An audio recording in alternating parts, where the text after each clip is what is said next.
What's up, world? This is Jarrell. Just wanted to give you a couple minutes of some information I came across.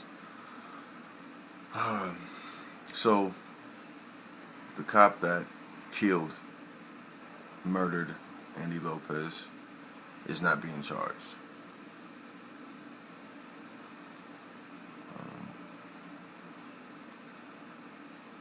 It disturbs me because, first, I want to just say my condolences to the family and the friends that lost Andy Lopez. You can't really, I didn't know him personally, but you can't really put a price tag on something like that, especially when it hits home. Especially when it's in your neighborhood and it happens. And it's just like, fuck. But what do you do? That's why I just wanted, what do you do in this situation? I don't trust the cops. I mean, the biggest gang in the world, the biggest organized gang in the world is the cops. It's not the cartel, it's not the mafias, it's not the Crips, the Bloods, or any of the Mexican, no, the Mexican gangs, the triads, no. None of these. They're definitely organizations, but they're not the biggest organization, and it's the cops.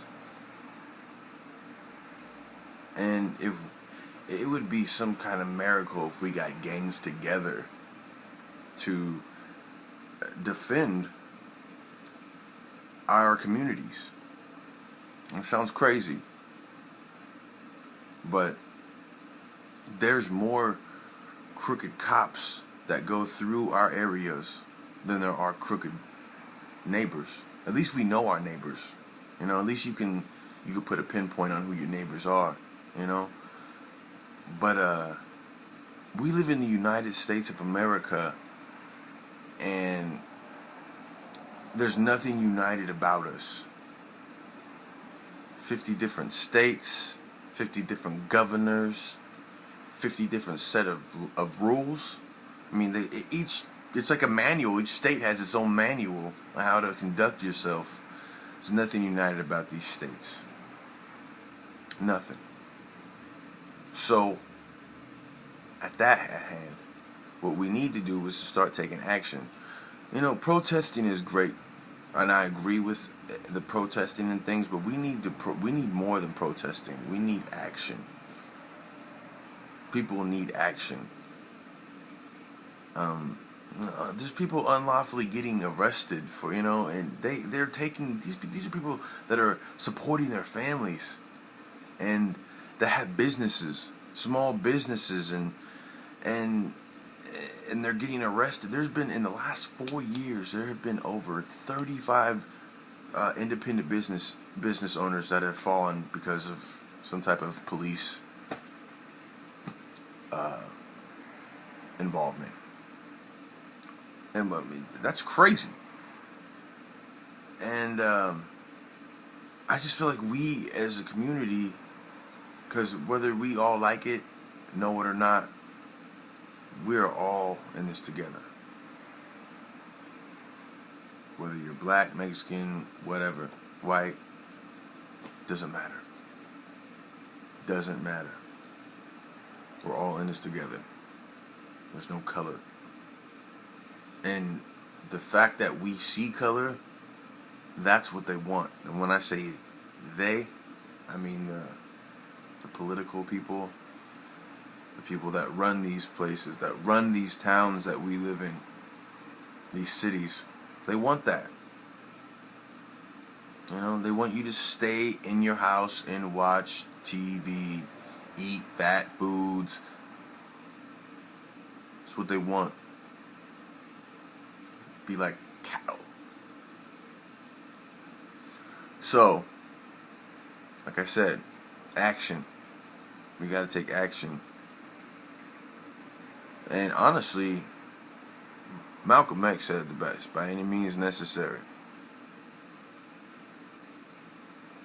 You know, what are you willing to do for the people you love?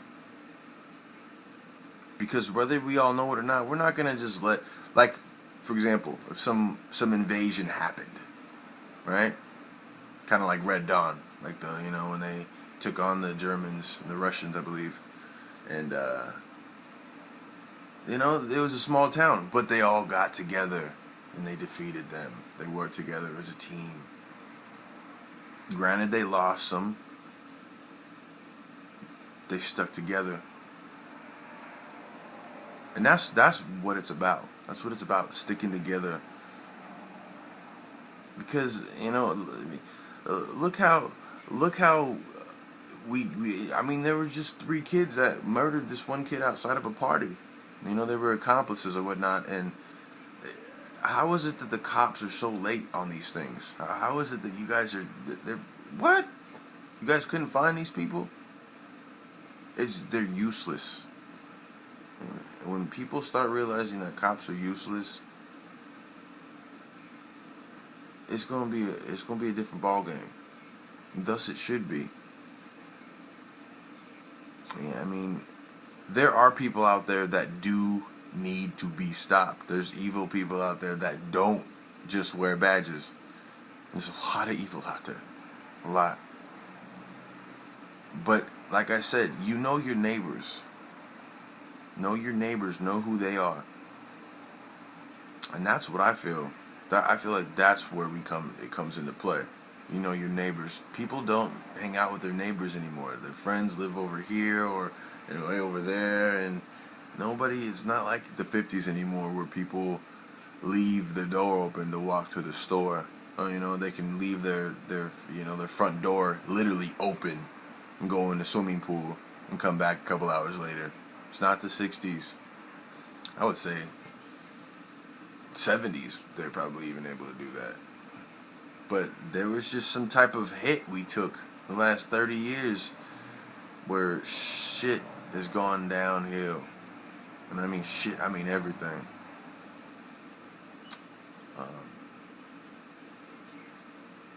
But we have to take action. We need to start taking action in what we do. A lot of people, whatever you do, if you have your routine, you wake up in the morning and you gotta work out and you do your push-ups and sit-ups and you have a goal. Your goal is to get somewhere, and you're only gonna manifest that by doing it. And I don't really have any suggestions but to follow your goals, follow what you want, follow what you believe in, work hard at it, and that shit'll come. That shit'll be there. I also believe that if you believe in something higher than yourself, whether it's God or whatever they named him or her or them, you'll go somewhere. We gotta believe in something. We gotta believe that there's something higher than ourselves, because if you don't, it's really just you can't look past what you see right here. It's like all you see is 4 fingers. Thumbs don't count.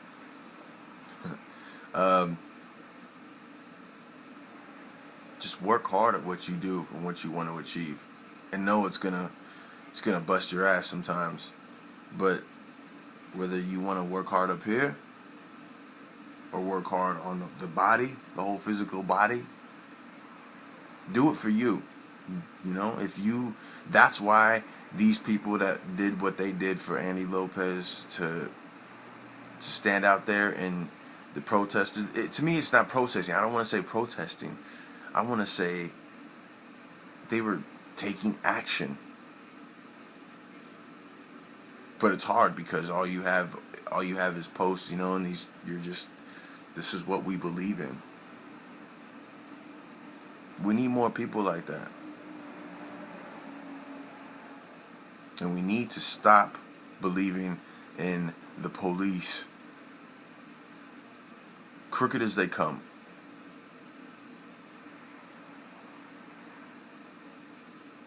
So, hope everybody has a blessed, safe weekend. Take care.